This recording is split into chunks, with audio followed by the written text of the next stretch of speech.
Samantala, nagsampa ng criminal complaint sa Department of Justice si National Security Advisor Eduardo Año laban sa 18 individual na nagpakilalang mga dating Marine, maging kay Attorney Levito Baligod at dating kongresistang si Mike Defensor.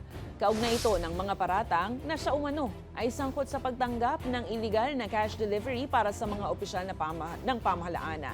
Ayon kay Anyo, hindi siya kailanman nakipagpulong sa mga taong binanggit sa alegasyon at binigyang diin na wala ni isang pagkakataon na nangyari ito.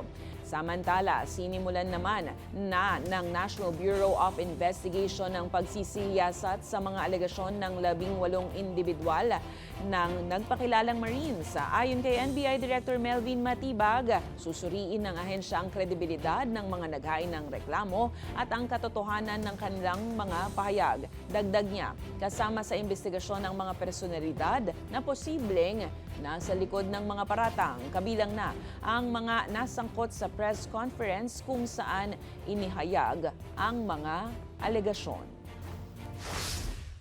We look at the personality, we look at the veracity of their statement, and if the evidence will lead towards their allegations do sa mga binanggit na pangalan, we will call up